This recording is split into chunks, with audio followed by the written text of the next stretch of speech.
EVM पे दावे इसलिए कर रहे हैं कि उसको राजीव गांधी जी लेके आए थे, ये निकम्मे लेके आए थे। राष्ट्रमाता घोषित करे, जनसंख्या नियंत्रण कानून पे वो कानून लाए।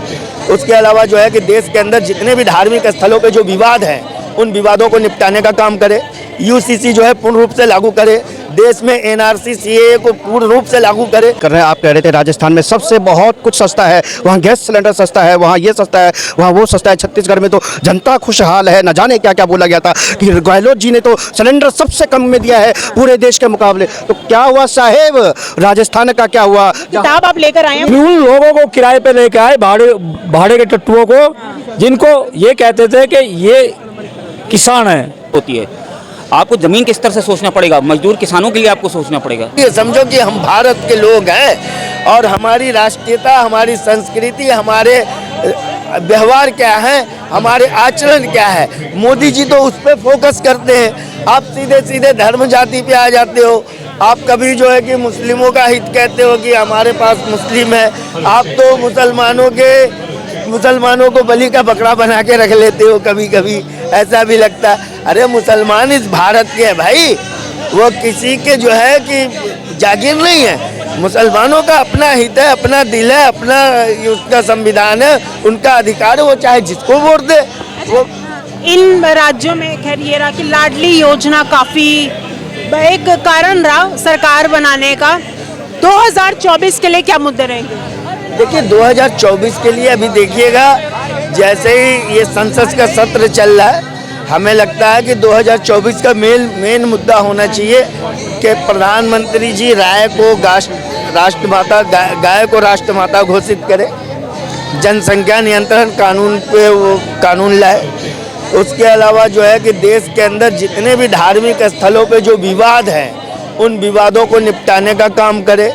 यूसीसी जो है पूर्ण रूप से लागू करे। देश में एनआरसी सीएए को पूर्ण रूप से लागू करे।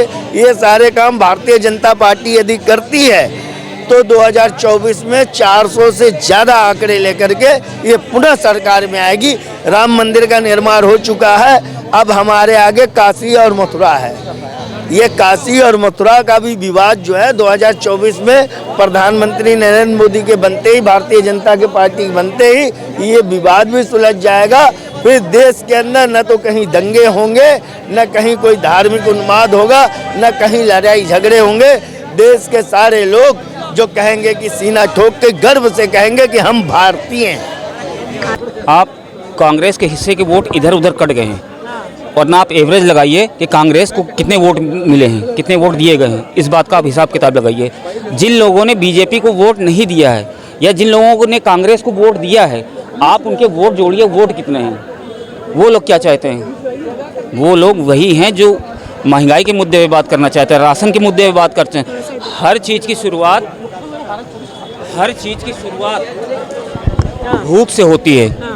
अभी लोग कह रहे हैं कि सब लोग विदेश यात्रा पे जाते हैं, लोग विदेशों में सुरक्षित हो गए, पासपोर्ट में इतनी ताकत आ गई। मैं ये कहना चाहूँगा कि हर चीज़ की शुरुआत भूख से होती है। आपको ज़मीन के स्तर से सोचना पड़ेगा, मजदूर किसानों के लिए आपको सोचना पड़ेगा।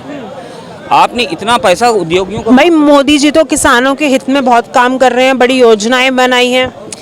केवल प्रचार पे पैसा खर्चा हो रहा है। मेरी मालूमात में तो बिल्कुल भी नहीं है कि कुछ हुआ हो, केवल एडवर्टाइजमेंट हो रहे।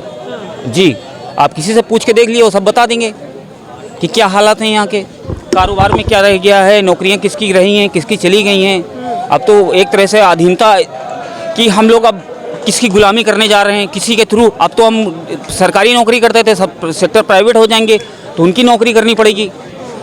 जिस बैंक में कोई नौकरी करता है उसकी तनख्वाह 1,25,000 है, आप मान के चलिए। जिस बैंक में कोई बैंक कर्मचारी है उसकी तनख्वाह 1,25,000 है, ठीक है।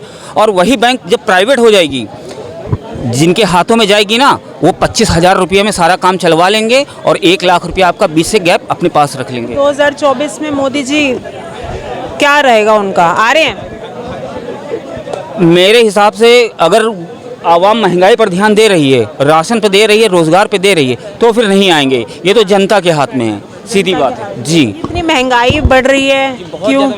देखिए महंगाई की बात कर रहे हैं, आप कह रहे थे राजस्थान में सबसे बहुत कुछ सस्ता है, वहाँ गैस सिलेंडर सस्ता है, वहाँ ये सस्ता है, वहाँ वो सस्ता है। छत्तीसगढ़ में तो जनता खुशहाल है, न जाने क्या क्या बोला गया था कि गहलोत जी ने तो सिलेंडर सबसे कम में दिया है पूरे देश के मुकाबले। तो क्या हुआ साहेब, राजस्थान का क्या हुआ? किताब आप लेकर आए हैं ये जहां महंगाई की मार थी, जहां बिल्कुल सॉरी आप कहते हैं भाजपा के राज में महंगाई की मार है और जनता भाजपा को चुनती है। जहां आप सस्ता देते हैं, आप मुफ्त में देते हैं, वहां आपको लात मार देती है। बीजेपी को वोट नहीं दिया है और जिन्होंने कांग्रेस को वोट दिया है या दूसरी पार्टियों को वोट दिया है, तो आप उनको गलत कैसे साबित कर सकते हैं?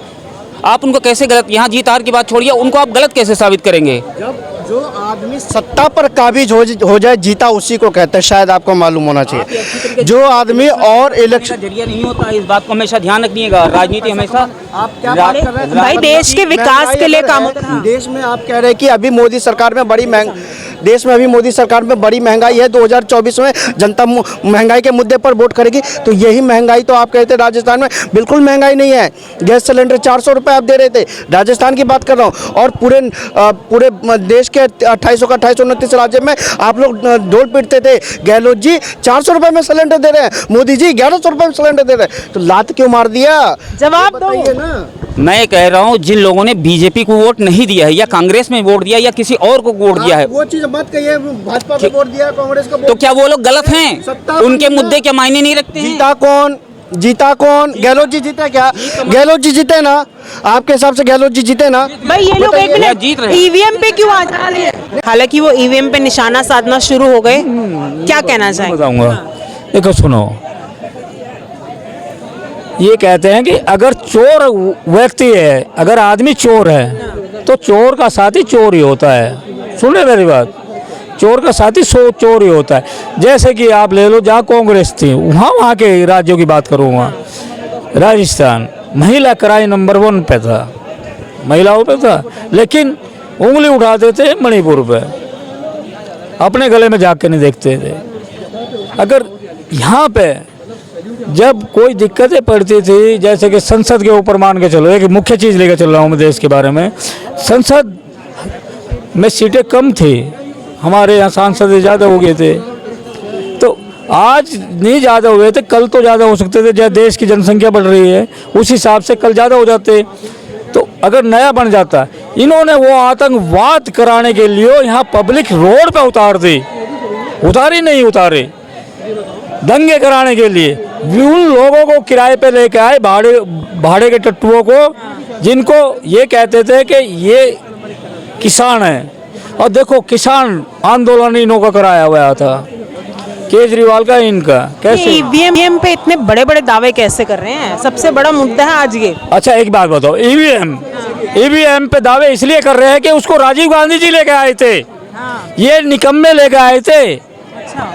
अगर आज वो सही काम कर रहा है तो इन निकम्मों को, मैं स्टार्टिंग में कहा था, अपने गिरवान में जाके देखो, वीडियोस कुछ वायरल हो रही हैं डब्बे गायब होने की।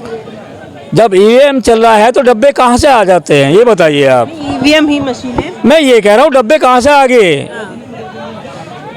अब मैं बताऊंगा कैसे। अगर आज एक मजदूर आदमी अपने घर से निकलता है, देखो ये सोचता है कि मैं दिल्ली शहर में चला जाऊं या गुड़गांव में चला जाऊं या नोएडा में चला जाऊं 10 रुपये कमाने के लिए और मेरे बच्चों के काम आएंगे, तो उनके समय में वे पैसे, जब वो 10 दिन 15 दिन महीने 2 महीने काम करता था, तो वे पैसे रास्ते में ही या जेब कतरे काट लेते थे या गुंडे छीन लेते थे। आज उसका पैसा अकाउंट में सीधा जाता है। तो ईवीएम ये आज ये काम कर रहा है ईवीएम। तो इसलिए ईवीएम यही निकम्मे लेके आए, कांग्रेस वाले, राजीव गांधी लेके आया था ईवीएम को, यही गलत बता रहे। अगर राजस्थान में इनकी सरकार बनी, पंजाब में इनकी सरकार बनी, दिल्ली में इनकी सरकार रह गई, ईवीएम सही था। आज किसी और की बन जाती तो गलत हो जाता है। तो मेरा कहने का मतलब ये है कि ये निकम्मापन पब्लिक जानती है। इस निकम्मेपन का वे निकम्मे साथ देते हैं गलत आदमी का, क्योंकि जिनमें सच्चाई कहने की हिम्मत नहीं होती।